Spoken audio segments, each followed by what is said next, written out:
ಅವಕಾಶ ಇದೆ. ಹುಟ್ಟಿಸಿದ ಹೆತ್ತವಳ ಕೊಟ್ಟಿಹ ಜ್ಞಾನ ಗುರುವರ್ಯರ ಪ್ರೀತಿ ಬೆಳೆದ ವಚನದ ಶರಣ ಸಂಕುಲಕ್ಕೆ ತಲೆಬಾಗಿ ನಮಿಸುವೆ ಸಾವಿತ್ರಿ ನಿಮಗಿಂದು ಅಂತ. ಇಲ್ಲಿ ನೆರೆದಂತಹ ಸಭಿಕರಿಗೆ ಎಲ್ಲರಿಗೂ ಆ ಮೂಲೆ ಈ ಮೂಲೆಯಿಂದ ಒಂದು ಸ್ನೇಹ ಸಮ್ಮಿಳನದಲ್ಲಿ ಕೂಡಿರುವ ಎಲ್ಲ ಹೃದಯಕ್ಕೆ ನನ್ನ ಭಕ್ತಿಪೂರ್ವಕವಾದಂತಹ ಶರಣಾರ್ಥಿಗಳು.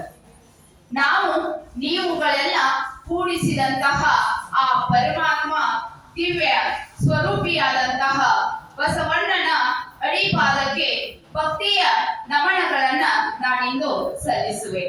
ಬಸವಣ್ಣನ ಸ್ವರೂಪವೇ ನಮ್ಮ ಕುವೆಂಪು ಅವರು. ಆಧ್ಯಾತ್ಮಿಕವಾಗಿ ನಾನು ಯಾಕೆ ಹೇಳ್ತಾ ಇದ್ದೇನೆ ಅಂದ್ರೆ, ನಮಗೆ ತಳಪಾಯ ಹಾಕಿದಂತಹ ಸಾಹಿತ್ಯವೇ ವಚನದ ಸಾಹಿತ್ಯ. ವಿಶ್ವ ಮಾನವ ಸಂದೇಶವನ್ನ ಹೇಳಿದಂತವರು ಯಾರಪ್ಪ ಅಂತಂದ್ರೆ ಅಣ್ಣ ಬಸವಣ್ಣನವರು. ಎಲ್ಲರನ್ನ ಕೂಡಿಸಿದವರು, ಅತ್ಯಂತ ತಳ ಸಮುದಾಯದಲ್ಲಿ ಇರುವರು. ಅದೇ ಒಂದು ಹಿನ್ನೆಲೆಯಲ್ಲಿನೇ ನಮ್ಮ ಕುವೆಂಪು ಅವರು ಹೇಳಿದ್ದಾರೆ. ಹೌದಾ, ಒಪ್ಪುತ್ತೀರಾ? ವಿಶ್ವ ಮಾನವ ಸಂದೇಶವನ್ನ ಕೊಟ್ಟಂತವರು ನಾವು ವಿಶ್ವ ಮಾನವರಾಗಬೇಕು, ನಾವು ಅಲ್ಪ ಮಾನವರಲ್ಲ. ಮತ ಆ ಮತ ಈ ಮತ ಅಂತ ಹೇಳಿ ಸಂಕುಚಿತ ಮನೋಭಾವನೆಯನ್ನ ನಾವು ಮಕ್ಕಳಿಗೆ ಏನ್ ಮಾಡ್ತಾ ಇದ್ದೇವೆ, ಕಂದ ನೀ ಅಲ್ಲಿ ಹೋಗ್ಬೇಕಂದ, ನೀ ಇಲ್ಲಿ ಹೋಗ್ಬೇಕಂದ ಅಂತ ಹೇಳಿ ನಾವೇ ಆ ಮಗುವನ್ನ ಏನ್ ಮಾಡ್ತಾ ಇದ್ದೇವೆ, ಅಲ್ಪ ಮಾನವನನ್ನಾಗಿ ಮಾಡ್ತಾ ಇದ್ದೇವೆ. ತೂರಿ ಬೀಡಿ ನೋಡೋಣ, ಆ ಮಗುವನ್ನ ತೂರಿ ಬೀಡಿ, ವಿಶ್ವ ತುಂಬೆಲ್ಲ ಅದು ಬೆಳೆಯಲಿ, ಅದನ್ನ ಸಂಸ್ಕೃತಿ ಅದನ್ನ ಸಂಸ್ಕಾರ ಇಡೀ ವಿಶ್ವಕ್ಕೆನೇ ಪಸರಿಸಬೇಕು ಅಂತೆ. ನಮಗೆ ಪ್ರಪ್ರಥಮವಾಗಿ ನೋಡಿ, ಸಾಹಿತ್ಯ ಜ್ಞಾನಪೀಠ ಪ್ರಶಸ್ತಿಯನ್ನು ಪಡೆದುಕೊಂಡಂತವರು ಯಾರಪ್ಪ ಅಂತಂದ್ರೆ ಪ್ರಪ್ರಥಮವಾದಂತಹ ವಿಶ್ವಕವಿ ಕುವೆಂಪು ಅವರು. ಜ್ಞಾನಪೀಠ ಪ್ರಶಸ್ತಿಯನ್ನು ಪಡೆದುಕೊಂಡಂತವರು. ಈ ಜ್ಞಾನಪೀಠ ಪ್ರಶಸ್ತಿ ಭಾರತದ ನೋಬೆಲ್ಗೆ ಸಮಾನವಾದಂತದ್ದು. ನೋಡಿ, ಕೇಂದ್ರ ಕನ್ನಡ ಸಾಹಿತ್ಯ ಪ್ರಶಸ್ತಿಯನ್ನು ಪಡೆದುಕೊಂಡಂತವರು ಫಸ್ಟ್ ಯಾರಪ್ಪ ಅಂದ್ರೆ ಕುವೆಂಪು ಅವರೇನೆ. ಕರ್ನಾಟಕ ರತ್ನ ಪ್ರಶಸ್ತಿಯನ್ನು ಪಡೆದುಕೊಂಡಂತವರು ಕುವೆಂಪು ಅವರೇ. ಇಂತಹ ದೊಡ್ಡವಾದಂತಹ ಜ್ಞಾನಪೀಠವನ್ನ ಪ್ರಶಸ್ತಿಯನ್ನ ಪಡೆದುಕೊಂಡಂತಹ ಸಾಲಿನಲ್ಲಿ ನಮ್ಮ ಕುವೆಂಪು ಅವರು ಮೊದಲನೆಯರಾಗಿದ್ದಾರೆ. ರಾಷ್ಟ್ರಕವಿ ಅಂತೇಳಿ ಎರಡನೆಯ ರಾಷ್ಟ್ರಕವಿ ಅವರು. ನಮಗೆ 8 ರಾಷ್ಟ್ರ ಜ್ಞಾನಪೀಠ ಪ್ರಶಸ್ತಿಯನ್ನ ಪಡೆದಂತಹ ಸಾಲಿನಲ್ಲಿ ನಿಲ್ತಕ್ಕಂಥವರು. ಬೇಂದ್ರೆಯವರಿದ್ದಾರೆ, ಯುವ ಅನಂತಮೂರ್ತಿ ಅವರಿದ್ದಾರೆ. ಅಮ್ಮ ಗೀಚ ಶಿವಿಬೇಕು ಅಂತ ಹೇಳಿ ಸೂತ್ರದಲ್ಲಿ ಎಲ್ಲರೂ ಸಿಗ್ತಾ ಇದ್ದಾರೆ. ಅಮ್ಮ ಗೀಚ ಶಿವಿಬೇಕು ಅಂತ ಅಂದ್ರೆ ಯಾರು ಹೇಳಿ, ಅನಂತಮೂರ್ತಿ.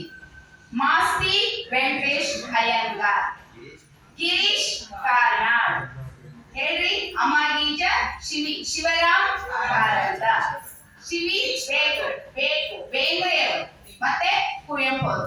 8 ಜ್ಞಾನಪೀಠ ಪ್ರಶಸ್ತಿಗಳನ್ನ ನಾವು ನೆನ್ಪಿಟ್ಕೊಳ್ಳಾಗ್ಲಿಲ್ಲಪ್ಪ ಅಂತಂದ್ರೆ ಈ ಒಂದು ಸೂತ್ರವನ್ನ ನಿಮ್ಮೆಲ್ಲರಿಗೂ ಹೇಳ್ತಾ ಇದ್ದೇನೆ, ಅಮ್ಮ ಗೀಚೆ ಶಿವಿಬೇಕು ಅಂತ ಹೇಳಿ.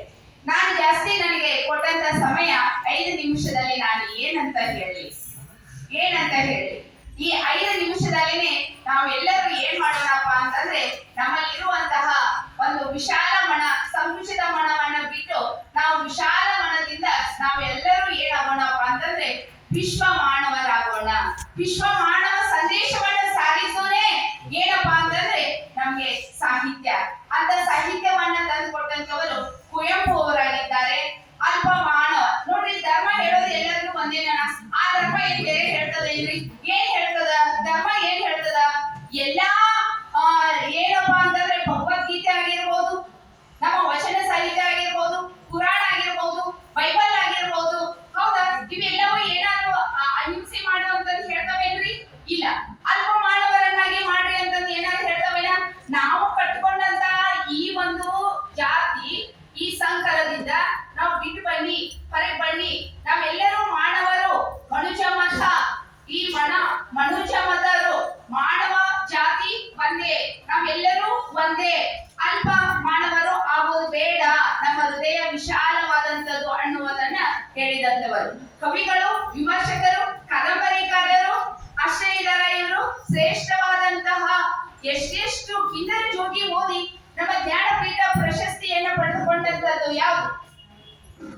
ಹೇಳಿ ಯಾವ್ದು ಅದು? ಶ್ರೀ ರಾಮಾಯಣ ದರ್ಶನ ನೋಡ್ರಿ. 2 ವರ್ಷ ಅದನ್ನ ಏನ್ ಮಾಡಿದಾರಪ್ಪ ಅಂತ ಅದನ್ನ ಪಡ್ಕೊಳ್ಳಿಕ್ಕಾಗಿ, ಆ ಪಡ್ಕೊಳ್ಳಿಕ್ಕೆ ಅಲ್ಲ ಅದನ್ನ ಬರೀಲಿಕ್ಕಾಗಿ ಎಷ್ಟು ವರ್ಷ ತೆಗೆದುಕೊಂಡಿದ್ದಾರೆ ನಿಮ್ಗೆ ಗೊತ್ತಾ? ತೆಗೆದು ನೋಡ್ರಿ. ಕಿಂದರ ಜೋಗಿಯನ್ನ ನೋಡಿ. ಆ ಕಿಂದರ ಜೋಗಿಯಲ್ಲಿರುವಂತದ್ದು ನಮ್ಗೆ ಅವಕಾಶ ಕೊಟ್ಟಿದ್ದು ಸ್ವಲ್ಪ ಇಲಿ ಆಗಿರ್ತಾವಂತ. ಆ ಇಲಿಗಳನ್ನು ಎಲ್ಲವನ್ನು ಓಡಿಸ್ಲಿಕ್ಕೆ ಆ ಊರಿನ ಗೌಡರು ಏನ್ ಮಾಡಿರ್ತಾರಪ್ಪ ಅಂದ್ರೆ ಆ ಜೋಗಿಯನ್ನ ಕರೆಸ್ತಾ ಇದ್ದಾರಂತೆ. ಅವಾಗ ಜೋಗಿ ಅದನ್ನ ಊದ್ತಾ ಇದ್ದಾನಂತೆ. ಆ ಇಲಿಗಳು ಎಲ್ಲವೂ ಬರ್ತಾ ಇದ್ದಾವೆ. ಊದಿದಾಗ ಏನ್ ಮಾಡ್ತಾ ಇದ್ದಾನೆ, ಹೊಳೆಯಲ್ಲಿ ಹೋಗ್ತಾ ಇದ್ದಾನೆ. ಹೊಳೆಯಲ್ಲಿ ಹೋಗಿದಾಗ ಅವು ಎಲ್ಲವೂ ಏನಾಗ್ತಾ ಇದಾವಪ್ಪ ಅಂತಂದ್ರೆ ಇವರು ಆ ಹೊಳೆ ಅಂದ್ರೆ ದಿವ್ಯ ಜ್ಯೋತಿ ಆದಂತದ್ದು ಋಷಿ ಮುನಿಗಳಂತೆ ಅವ್ರು ಏನ್ ಮಾಡ್ತಾ ಇದ್ದಾರೆ, ಆ ನೀರಿನಲ್ಲಿ ನಡೀತಾ ಇದ್ದಾರಂತೆ. ಈ ನೀರಿನಲ್ಲಿ ನಡೆಯುವಾಗ ಅವಕ್ಕೆ ಶಕ್ತಿ ಇರುವುದಿಲ್ಲ. ಯಾವಪ್ಪ ಅಂತಂದ್ರೆ ಇಲಿಗಳಿಗೆ ಇರುವುದಿಲ್ಲ. ಅವೆಲ್ಲವೂ ಅಲ್ಲೇ ಮುಳುಗ್ತಾ ಇದಾವಂತೆ. ಹಾಗಾದ್ರೆ ಗೌಡ್ರು ಏನ್ ಮಾಡಿದ್ರಪ್ಪ ಅಂದ್ರೆ ಬಂದ್ರಂತೆ, ಕಿಂದರ ಜೋಗಿ ಬಂದ್ರಂತೆ. ಇಲ್ಲ, ನಾವು ಊರಿನಲ್ಲಿ ಇರುವಂತ ಇಲಿಗಳನ್ನೆಲ್ಲ ನಾನು ಓಡಿಸಿದ್ದೇನೆ, ಇವಾಗ ನೀವು ನನಗೆ ಏನಾದ್ರು ಕೊಡ್ಬೇಕಲ್ಲ ಅಂತ ಹೇಳಿದಾಗ ಆ ಊರಿನ ಗೌಡ್ರು ಒಪ್ಲಿಲ್ಲಂತೆ. ಅದಕ್ಕಾಗಿ ಅವರು ಮತ್ತೆ ಪುನಃ ಜೋಗಿ ಎದ್ದವರು ಪುಂಗಿಯನ್ನ ಮತ್ತೆ ಊದ್ತಾ ಇದ್ದಾರಂತೆ. ಮತ್ತ ಆ ಊರಿನಲ್ಲಿ ಇರುವಂತ ಎಲ್ಲ ಹುಡುಗರು ಎಲ್ಲರೂ ಬರ್ತಾ ಇದ್ದಾರಂತೆ. ಆ ಹುಡುಗರುಗಳನ್ನೆಲ್ಲ ಕರ್ಕೊಂಡು ಹೋಗಿ ಬೆಟ್ಟಕ್ಕೆ ಹೋಗ್ತಾ ಇದ್ದಾರಂತೆ. ಎಂತ ಅದ್ಭುತವಾದಂತ ಸಂದೇಶವನ್ನ ನಾವು ಕುವೆಂಪು ಅವರು ಕೊಟ್ಟಿದ್ದಾರೆ. ಯಾಕಂದ್ರೆ ಬಾಲ್ಯದಲ್ಲಿ ಇರುವಂತ ಸಂಸ್ಕೃತಿ ಸಂಸ್ಕಾರವನ್ನ ನಾವು ಮಕ್ಕಳಿಗೆ ಏನ್ ಕಲಿಸ್ತಾ ಇದ್ದಾವೆ, ಅವೇ ಮಾತುಗಳು, ಅವೇ ಒಂದು ಬರವಣಿಗೆಗಳು, ಅವೇ ಒಂದು ಸಾಹಿತ್ಯ ಎಲ್ಲಿ ಬರ್ತಾ ಇದೆಯಪ್ಪ ಅಂತಂದ್ರೆ ವಿಶ್ವ ಸಾಹಿತ್ಯ ಆಗ್ತಾ ಇದೆ ಅನ್ನೋದು ಫಸ್ಟ್ ಎಲ್ಲಿಪ್ಪ ಅಂತಂದ್ರೆ ತಳಪಾಯ ಮಕ್ಕಳಿಗೆ ನಾವು ಹಾಕ್ಬೇಕಾಗಿದೆ ಅಂತೇಳಿ ಬಹಳಷ್ಟು ಅದ್ಭುತವಾದಂತದ್ದು. ಸುಮ್ಮನೆ ನಾವು ಕವಿತೆಗಳನ್ನ ಅಲ್ಲಿ ಮೂಲಿದು ಈ ಮೂಲಿದು ಅಲ್ರಿ, ಆ ಹೃದಯಾಂತರದಲ್ಲಿ ಬಂದಂತಹ ಭಾವನೆಗಳಿಂದ ಬಂದಂತಹ ಶಬ್ದದ ಅರ್ಥಕ್ಕಿಂತ ಆ ಅರ್ಥದೊಳಗಿನ ಅರ್ಥವೇ ಮುಖ್ಯ ಆಗಿರ್ತಾ ಇದೆ. ಅಂತ ಅರ್ಥವನ್ನ ಹಿಡಿದಂತ ಅರ್ಥವನ್ನ ನಾವು ಕಟ್ಟುವಂತ ಸುಂದರವಾದಂತ ಅಕ್ಷರಗಳನ್ನ ಕೊಂಡಿಸ್ತಾ ಇದಾವಲ್ಲ, ಅದು ಕಾವ್ಯ. ಅದು ಸುಮ್ಮನೆ ಬರಂಗಿಲ್ರಿ, ಹೃದಯಕ್ಕೆ ಹತ್ತಿರವಾದಂತಹ ಭಾಷೆ ಆಗಿರ್ತದೆ. ಅಂತಹ ಒಂದು ಭಾಷೆ, ಅಂತ ಒಂದು ಸಂಸ್ಕೃತಿ, ಅಂತ ಒಂದು ಸಂಸ್ಕಾರ ನಮ್ಗೆ ವಿಶ್ವ ಮಾನವ ಸಂದೇಶವನ್ನ ಕೊಟ್ಟಿದ್ದಾರೆ.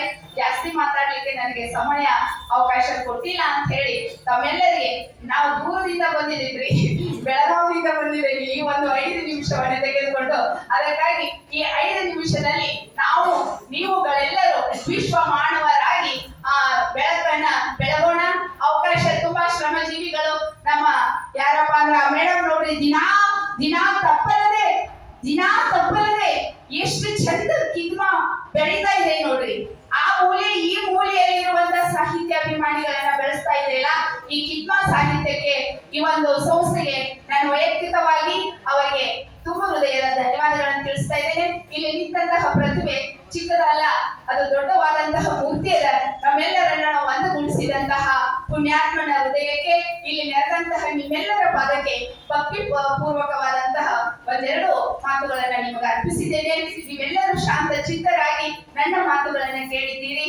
ಮತ್ತೊಮ್ಮೆ ನಿಮ್ಮ ಹೃದಯಕ್ಕೆ ನಾನು 2 ಮಾತುಗಳನ್ನ ಅರ್ಪಿಸಿ ಅವಕಾಶಕ್ಕಾಗಿ ತುಂಬ ಹೃದಯದ ಅನಂತವಾದಂತಹ ಧನ್ಯವಾದಗಳು ಸರ್. ಮತ್ತೊಮ್ಮೆ ಈ ವೇದಿಕೆಗೆ ಬೆಳೆಯಲಿ, ಹೆಚ್ಚಿನ ಕೀರ್ತಿ ಪತಾಕೆ ಈ ಕಿದ್ಮಾತ್ ಬೆಳೆಯಲಿ ಅಂತ ಆಶಿಸ್ತಾ ಮತ್ತೊಮ್ಮೆ ಅನಂತವಾದಂತಹ ನಮಸ್ಕಾರಗಳು.